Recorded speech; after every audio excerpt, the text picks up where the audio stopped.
Somo langu asubuhi ya leo nataka nikufundishe pattern of biblical prosperity. The pattern of biblical prosperity. Asili au mtindo wa baraka za kimungu au za kibibilia. Tunaona kwenye maandiko tunaposoma Biblia, kuna baadhi ya vitu ambavyo vinajirudia tena na tena kila wakati ambapo Mungu anawabariki na kuwainua watu. Kuna vitu ambavyo vinajirudia tena na tena katika majira tofauti, katika nyakati tofauti, lakini vinajirudia pale ambapo Mungu anawabariki watu wake. So tunataka tujifunze hivi ni vitu gani? Ni kama nguvu au ni kama forces ambazo zinafanya kazi pale ambapo baraka inadhihirika kwenye maisha ya watu. Na nataka nisisitize kwa kila Mkristo na kwa kila mpendwa, eneo la uchumi na fedha ni eneo ambalo ni muhimu kulizingatia, kujifunza na kuliombea. Fedha ina nguvu kubwa sana ya kishawishi. Ina nguvu kubwa sana ya kuweza kuharibu hatima. Ina nguvu kubwa ya kuweza kutengeneza. Ina nguvu kubwa sana ya kuweza kuinua ufalme wa Mungu. Na ina nguvu pia ya kuwaharibu watoto wa Mungu. Mara nyingi sana kama Wakristo sisi ni wepesi kuhukumu tunapoangalia baadhi ya vitu vinavyoendelea kwenye jamii. Lakini nataka nikwambie nguvu ya uhitaji. Mama ambaye anaona watoto wake wanalala njaa, mara nyingi ni rahisi kujikuta anaingia kwenye mtego wa kufanya chochote ili apate kitu kwa ajili ya watoto wake. Hiyo ni nguvu ya nini? Ya fedha na uchumi. Iwe ni mdada, iwe ni mwanamke, iwe ni mwanaume, fedha ina nguvu ya kuweza kubadilisha hatima na kuharibu. Na sio tu fedha, ya kwamba ina nguvu ya ushawishi kwamba mtu anaweza kukushawishi, lakini fedha yenyewe kama hauna msingi imara, fedha au mali au baraka inaweza ikakuharibu. Nataka kumwambia jirani yako, mgeukie, hatuna uhakika kama kweli wewe ni mnyenyekevu. Mpaka utakapopata pesa sasa ndo tujue kweli are you really humble. Kuna unyenyekevu. Kwa sababu kuna wakati ni kama hii tunasema pattern. Kuna mtu ukishika tu pikipiki, boda, kuna kitu fulani tu kinakuwa. Kitu ambacho wakati mwingine anaendesha, unaona kwamba kwa nini anaendesha ovyo haraka. Wewe ukishika ni kama kuna kitu fulani. The same way many times it is with money. Mungu atusaidie sana. Kwa ndo maana kama Mkristo ni muhimu kuwekeza kwenye maarifa. Ni muhimu kujifunza neno la Mungu na kuwa na msingi mzuri wa kiroho na wa kimaandiko wa kuweza kuelewa neno la Mungu na kuelewa ili eneo la uchumi. Ili baraka isikutoe kwenye kusudi la Mungu. Ili baraka isikuharibu. Lakini pia ili hata upungufu wa vitu usikuharibu. Ni Paulo ambaye anasema, ninajua kuridhika katika mambo yote. Ninajua kuwa navyo tele, ninajua kudhiliwa. Na katika mambo yote hakuna cha kunitenga na upendo wa Kristo. Kwa nini? Kwa sababu alikuwa na ufahamu sahihi na alikuwa na msingi imara. Sasa mara nyingi kwa sababu somo la fedha na uchumi limezungumzwa vibaya, hasa katika mimbari au katika madhabahu, ni rahisi kulipotezea. Ni rahisi kutotaka kulisikiliza au kujifunza au hata kuchagua kutokulihubiri. Lakini kwa kufanya hivyo unakuwa unashindwa kuwa mtawala, unashindwa kuwa na ufahamu sahihi ili uweze kutawala eneo lako la uchumi na fedha. Bwana Yesu asifiwe. Kwa hiyo ni muhimu sana kuwa na msingi imara. Ndio maana mara nyingi kabla Mungu hajakubariki anakupitisha kwenye mchakato, na lengo la huu mchakato ni kukujengea msingi imara, ili kwamba vitakapokuja vitu tele visikuangushe. Unajua wakati mwingine unakasirika, unajisikia vibaya, lakini ni kwa sababu hujamuelewa Mungu. Ni kwa sababu hujamuelewa Mungu. Mungu anachokifanya ni kukuandaa ili uweze kustahimili zile baraka nyingi ambazo zinakuja. Wajenzi wanajua msingi wa nyumba ya kawaida ni tofauti na msingi wa ghorofa, na msingi wa ghorofa moja ni tofauti na msingi wa ghorofa mbili. Kadri ambavyo zile levels zinapanda, ndivyo ambavyo kunahitajika msingi imara. Ndivyo ambavyo mtu ambaye anajua ana maono ya kimungu, anajua ana hatima kubwa mbele yake, anapaswa kuwekeza kwenye msingi imara wa maisha yake. Mwambie jirani yako, weka msingi. Ukishatambua kwa neema ya Mungu, ukaona ahadi ya Mungu, ukayaona maono ya kesho yako, hiyo inapaswa kukusaidia kujua ya kwamba ninahitaji kuweka msingi imara wa maisha yangu. Nikwambie ukweli, mara nyingi sababu hatujaishi yale maono na zile ndoto hatujazifikia ni kwa sababu Mungu kwa rehema zake anaona bado hatujawa tayari kuzistahimili na kustahimili ule wingi wa baraka ambazo anataka kuachilia kwenye maisha yetu. Kwa hiyo katika vitu vya msingi ni kuhakikisha una msingi mzuri wa kiroho na wa kiufahamu, ili kwamba maisha na lolote, baraka na mali na fedha zitakapoongezeka au zitakapopungua, zisikutoe kwenye mstari. Watu wengi wanafikiria changamoto pekee ndio zinaweza kuwafanya watu waende mbali na Mungu. Lakini maongezeko, baraka, kibali, fedha, mali zinapokuja kwa haraka na zisipokuwa na msingi, zinaweza zikaharibu moyo wa mtu. Haya maneno yanapaswa kufahamu ya kwamba ujue uko kwenye maandalizi. Mungu anakuandaa, God is preparing you, ili uweze kustahimili na kutawala na kumiliki kwenye kile kitu ambacho kiko mbele yako. Bwana Yesu asifiwe. Bwana Yesu asifiwe. Sasa tuangalie the pattern of biblical prosperity.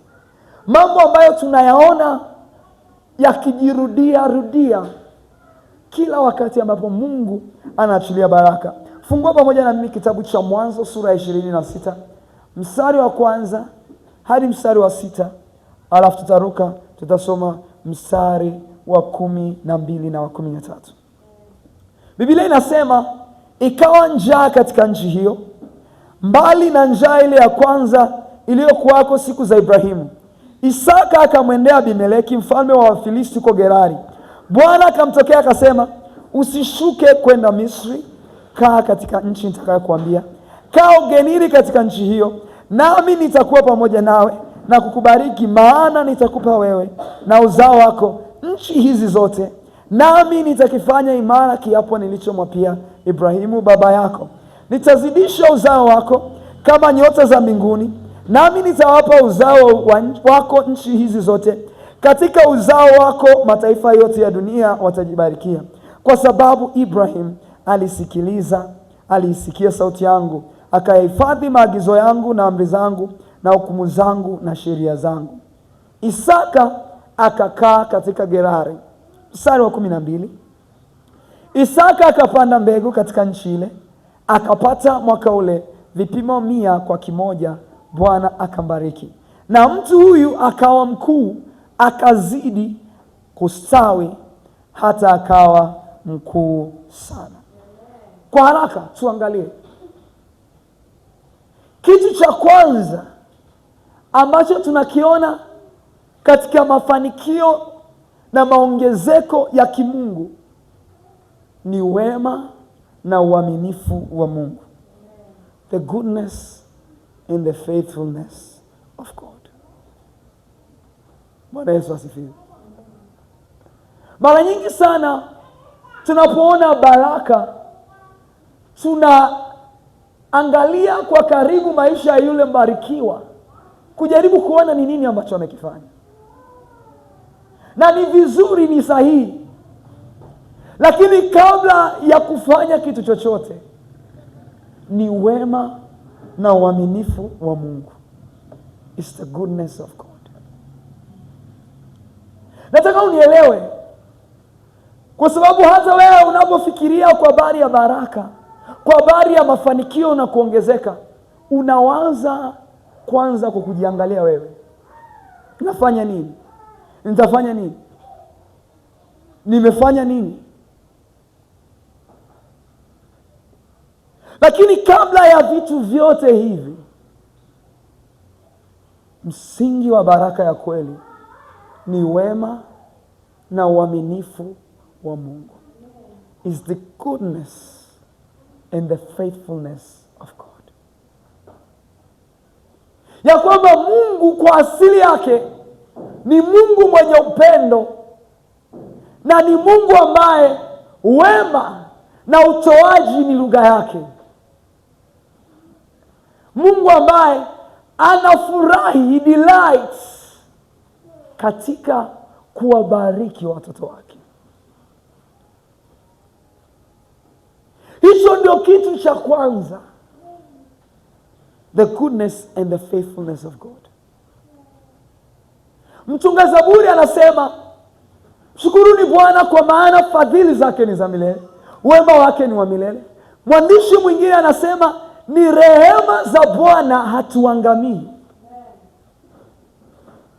Maana yake hata kabla hatujazungumza habari ya mafanikio na maongezeko, ni rehema za Bwana, ni msaada wa Bwana, ni wema wa Bwana na upendo wake, kwamba hata sasa tupo, ya kwamba hata sasa hatuangamii.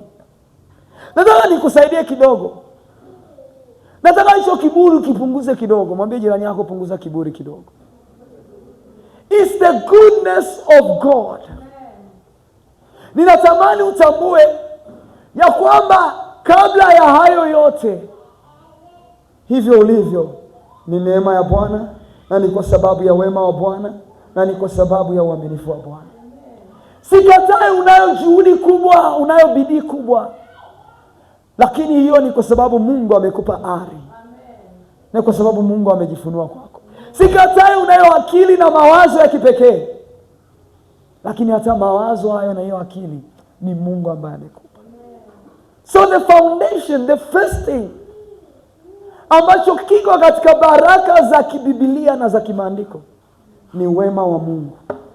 Tunaye Mungu ambaye ni mwema, na sio tu kwamba ni mwema, ni mwaminifu. Ni mwaminifu kutimiza neno lake na agano lake. Anamwambia Isaka, nitakubariki kwa sababu ya agano na kwa sababu ya ahadi niliyompatia Ibrahim. A covenant keeping God. Nataka nikwambie kitu kimoja. Kama una sababu ya kuwa na tumaini, ni kwa sababu ya wema wa Bwana, ni kwa sababu ya uaminifu wa Bwana. Kama kuna sababu ya kuamini ya kwamba unaweza kupiga hatua na kutoka kwenye hali ambayo familia yako ilikuwepo, watu wanaokuzunguka wanaishi, kama kuna sababu ya kuamini na kutumaini, ni wema wa Bwana, ya kwamba Mungu wetu ni mwema, Mungu tunayemtumikia ni mwema, ya kwamba Mungu wetu tunayemtumikia ni mwaminifu. That's the reason.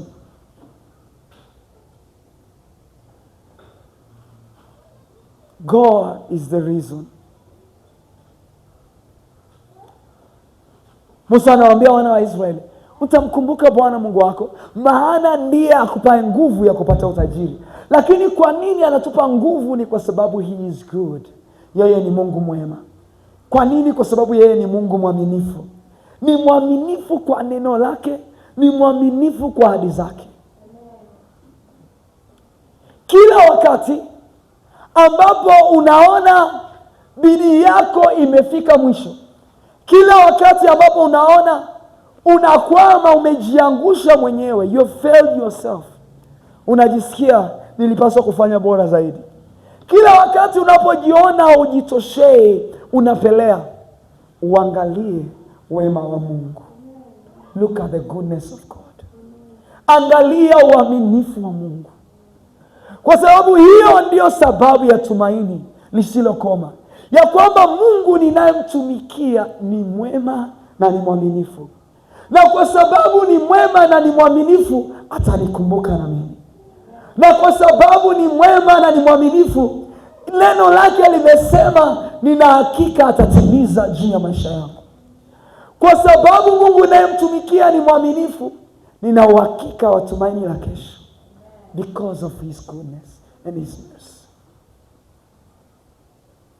Msingi wa imani ya kibibilia,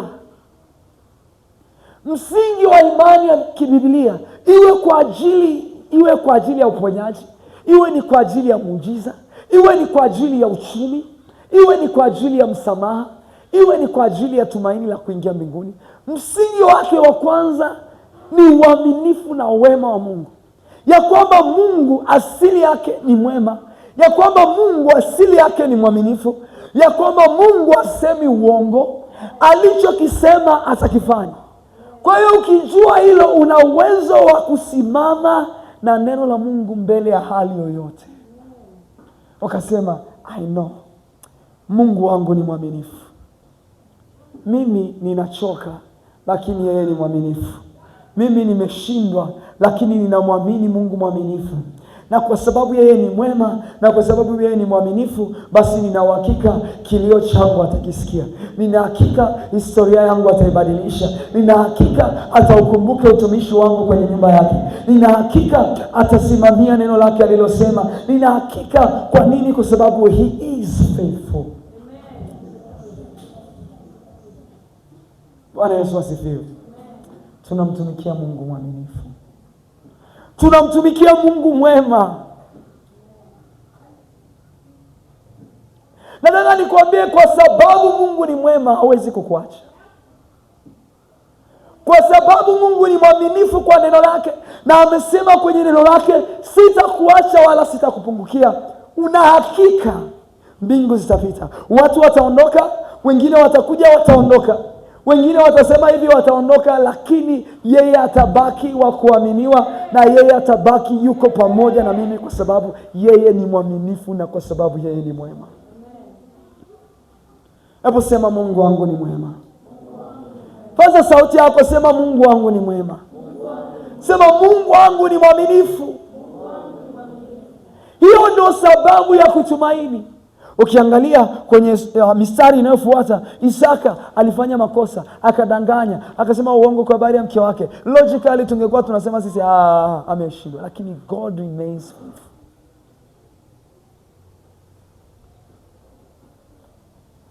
Nikikuangalia siku ya leo, ninaweza nikakwambia kwa hakika utashinda.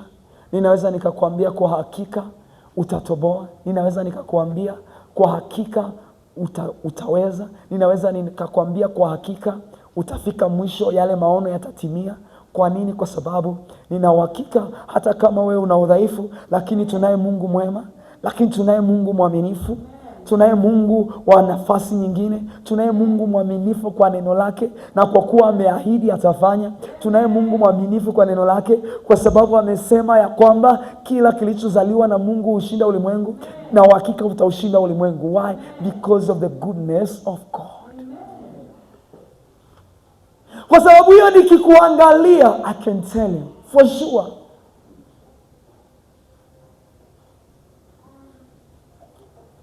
Hallelujah. Hallelujah. Wapendwa, nataka sura yako ichangamke, imani yako ianze kuchanua ndani yako, tumaini lako lianze kupanuka na kuangaza. Kwa nini? Kwa sababu tunaye Mungu mwaminifu, tunaye Mungu mwema. Hata kama giza litatanda usiku mzima, lakini asubuhi inakuja. Kwa nini? Kwa sababu tunaye Mungu mwema. Hata kama wataibuka watasema nini, we have a good God. Na kwa sababu tunaye Mungu mwaminifu, tunaweza tukatembea kuelekea kwenye moto, tunaweza tukatembea kwenye maji mengi, tukielekea maji mengi tukiwa tuna hakika our God will save us. Ni Shadrach, Abednego na Meshach ambao wanamwambia mfalme, tunamjua Mungu wetu ni mwaminifu, atatuokoa.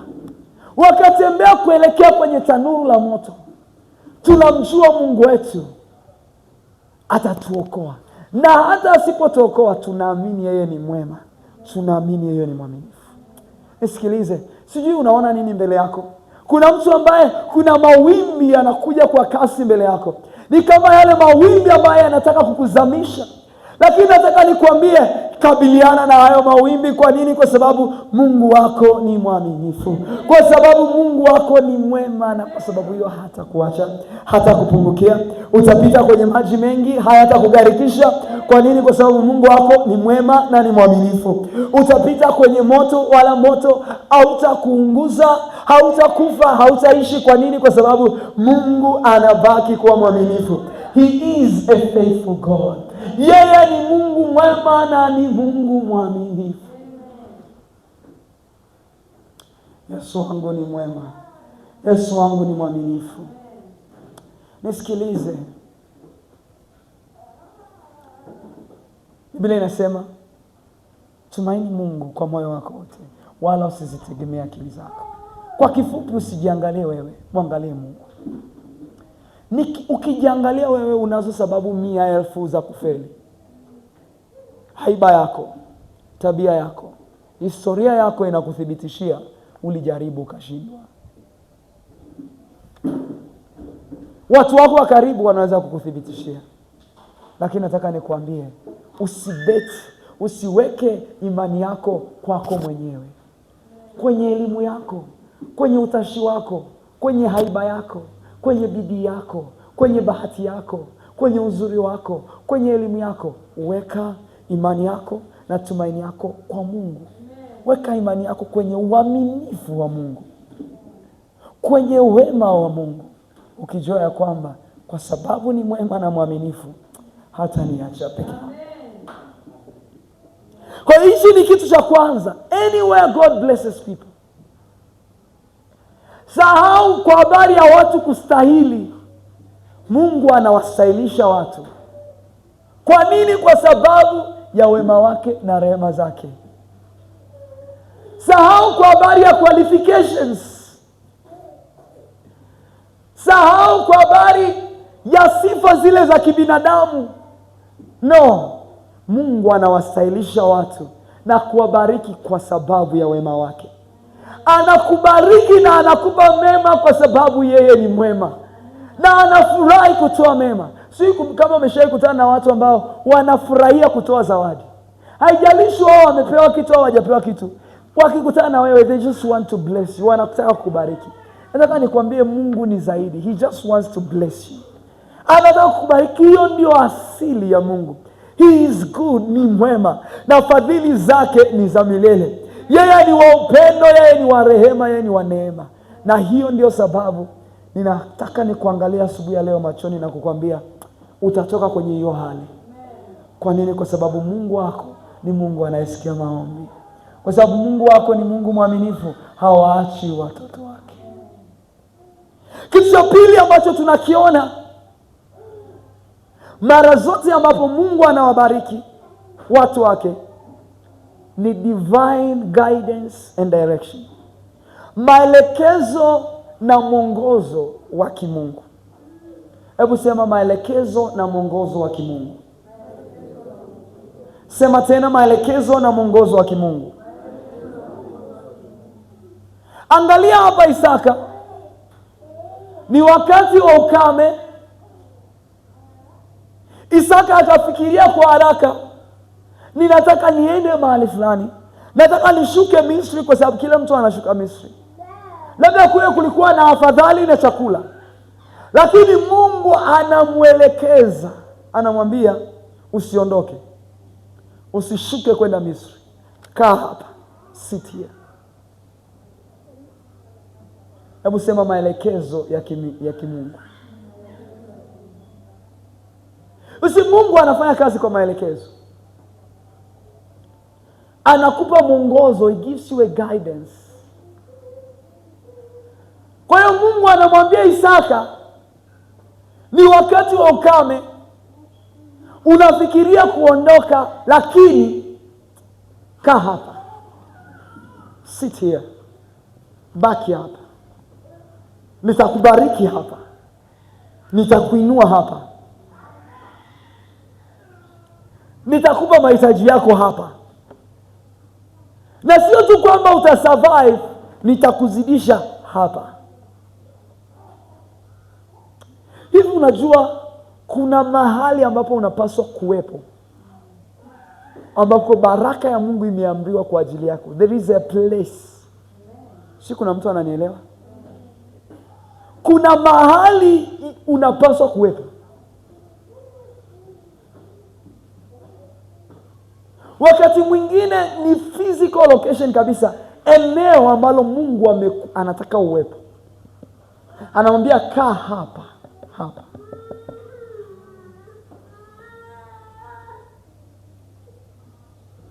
Kuna mahali ambapo Mungu ndipo anapoamuru baraka kwa ajili yako. You see, hata kwenye maisha kuna watu ambao Mungu anataka uwe nao. There is yani kuna maelekezo kwamba huyu kana this. Fikiria kama Isaka angeamua kuondoka akaenda sehemu nyingine. Maelekezo ya Mungu anamwambia kaa hapa. Hebu sema kaa hapa. Hebu mwambie jirani yako kaa hapa. A divine guidance and a direction. Usikurupuke ukaamua tu kasema marafiki zangu wamehamia sehemu fulani na mimi nahamia. Usikurupuke wanafanya hiki na mimi nafanya. No. Kila mmoja wetu kulingana na kusudi la Mungu, kulingana na majira ya kimungu, kulingana na wito wa kimungu, Mungu anakupanda sehemu fulani. Ndio maana anasema heri mtu yule amchaye Bwana. Anaendelea kwenye Zaburi sura ya 1, atakuwa kama mti uliopandwa kando kando ya vijito vya maji. There is a place ambako amepandwa. Usicheze na maelekezo ya kimungu. Usicheze na maelekezo ya kimungu. Sio kwa sababu umepata ajira inayolipa maana yake uende. No. Inaonekana hapa ilikuwa ni rahisi zaidi, na ilikuwa inaonekana ni bora kwa Isaka, na tayari alikuwa anafikiria kushuka kwenda Misri. Ilikuwa ni better offer. Ilikuwa ni offer bora zaidi. Inawezekana ilikuwa ni mazingira mazuri zaidi ya kazi. Lakini Mungu anamwambia kaa hapa, kaa hapa. Kuna mtu nataka nikwambie, kaa hapo Mungu alipokuambia. Kaa hapo ambako Mungu amekwambia, mpaka atakapokuambia tena uondoke. But stay there, remain there. Kaa na wale ambao Mungu amekwambia. Honestly, mimi naamini kabisa kuna mahali ambako Mungu amekusudia uwepo. Kama ni biashara, kuna somewhere kabisa, sio tu umefungua ile mradi, kuna mahali ambako Mungu anakuweka. Hivi unajua sehemu uliopo itasababisha utakutana na aina fulani ya watu. Kuna watu ambao wanakutana na waume na wake kazini, kwenye duka, mtaa aliopanga akawa anaenda dukani. kumbe anaenda dukani ndo akakutana na mchumba, ndo that's the way. There is a place, asingekuwa hapo asingekutana na huyo.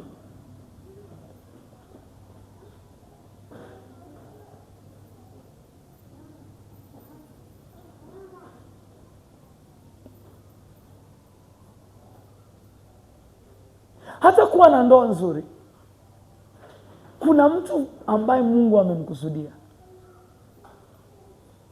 Haimaanishi kwa sababu A ni mke mzuri kwa B atakuwa mke mzuri kwa C.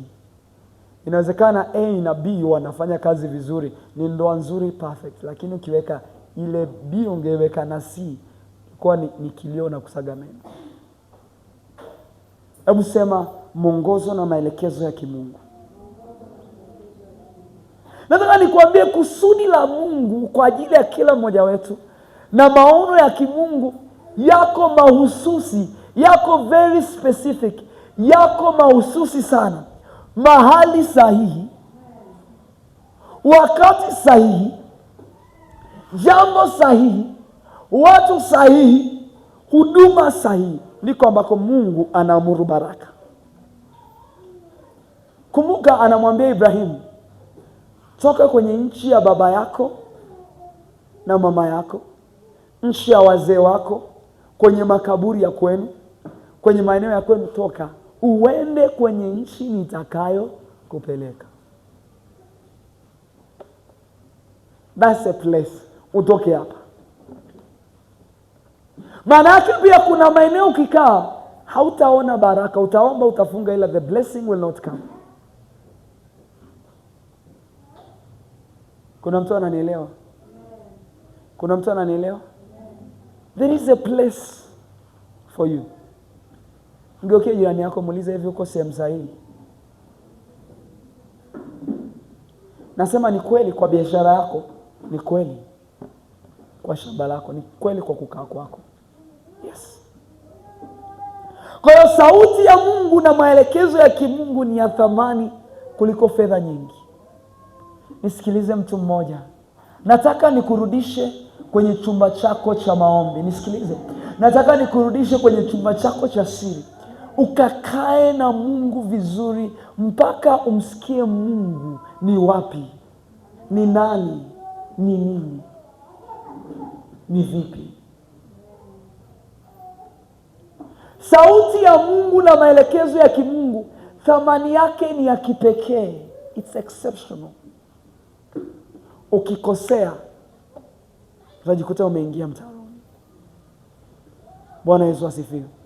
So, kitu cha muhimu, lazima uwe msikivu sana rohoni. Lazima senses zako za kiroho au milango yako ya ufahamu ya kiroho ifunguliwe. Lazima uwe na umakini wa kiroho ili uweze kusikia sauti ya Mungu.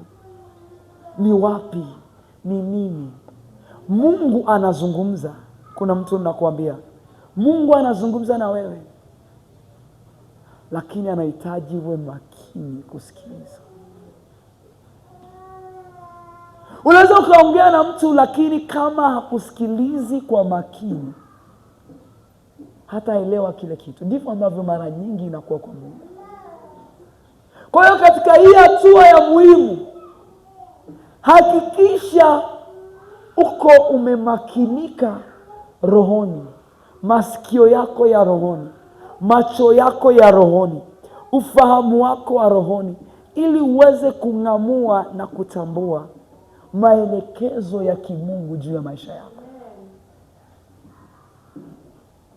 Wakati mwingine Mungu atakwambia twende, ni wakati wa kuondoka. Wakati mwingine Mungu atakwambia ni wakati wa kukaa hapa. Kuna wakati Mungu atakwambia lima. Kuna wakati Mungu atakwambia fanya biashara. Just like that. Na kadri unavyosikiliza sauti ya Mungu, ndivyo unavyosogea karibu. Nisikilize.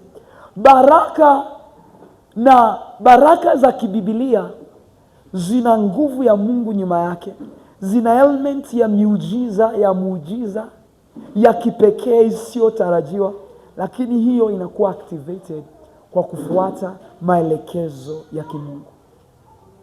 Wakati utakapoona hausikii maelekezo ya kimungu, fanyia kazi yale maelekezo ya mwisho ya kimungu.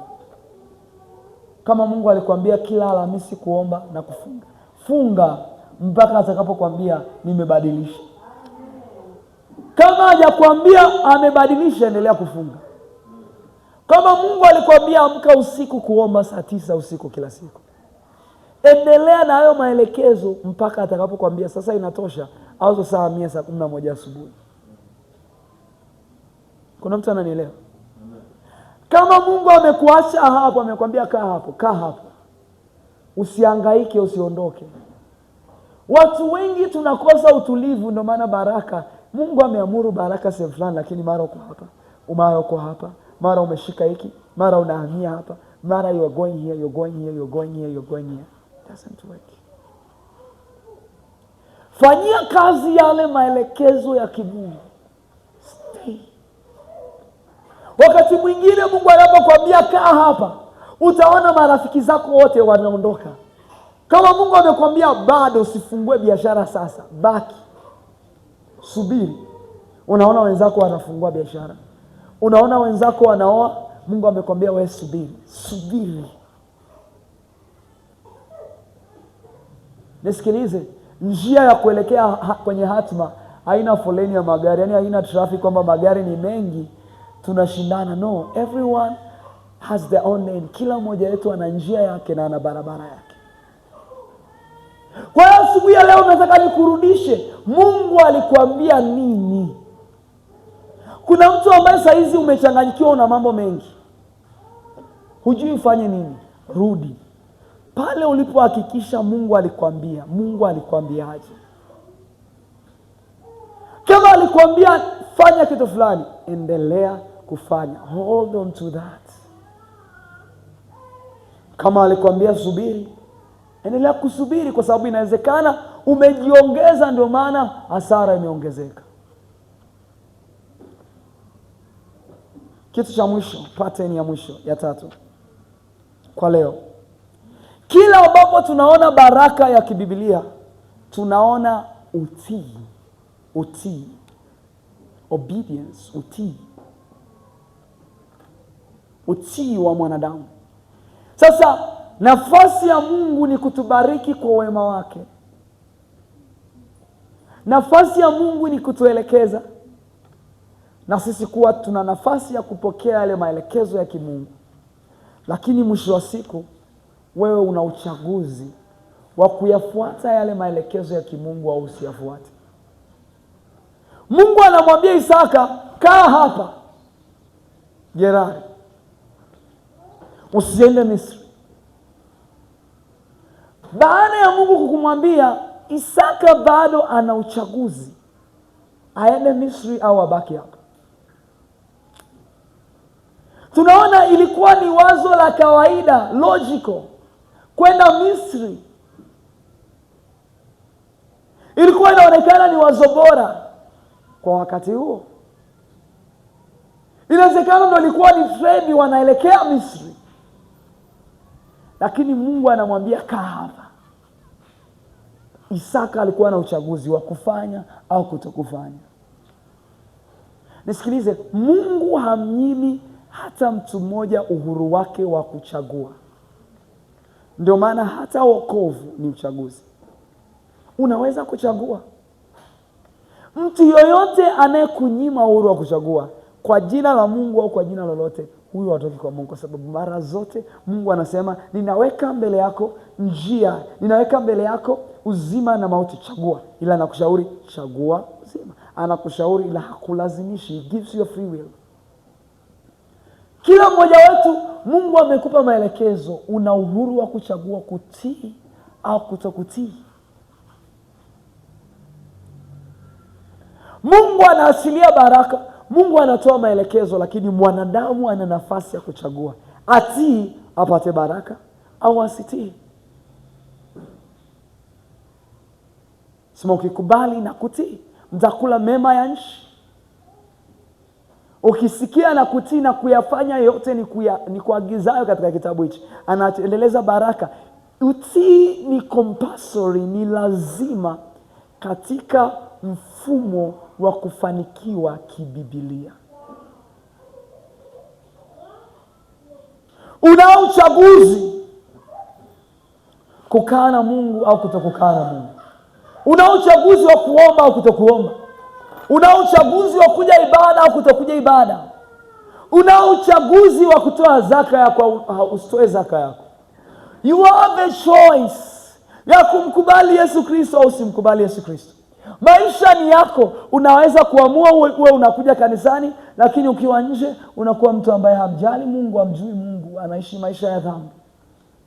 Inawezekana ukachagua ukaishi kwa njia zisizo za uaminifu.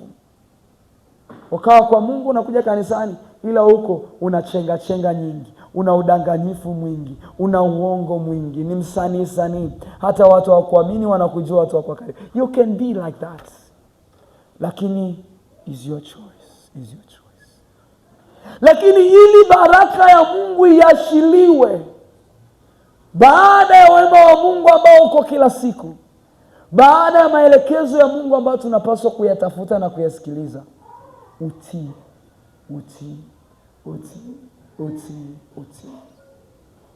Uko tayari kutii? Mungu akikwambia nenda, uko tayari kwenda? Akikwambia subiri, uko tayari kusubiri? Akikwambia toa, uko tayari kutoa? Are you ready to follow? Simama kwa miguu yako. Vitu hivi vitatu. Amini katika wema wa Bwana na uaminifu wa Bwana, kwa sababu yeye ni mwema na ni mwaminifu. Tafuta kuyasikiliza maelekezo ya kimungu, na mwisho yatii maelekezo ya kimungu. Utaona baraka ikiachiliwa kwa nguvu kwenye maisha yako. Inua mikono yako, kumshukuru Mungu kwa ajili ya neno lake. Yesu, asante kwa ajili ya neno lako. Asante kwa ajili ya neno lako. Asante kwa ajili ya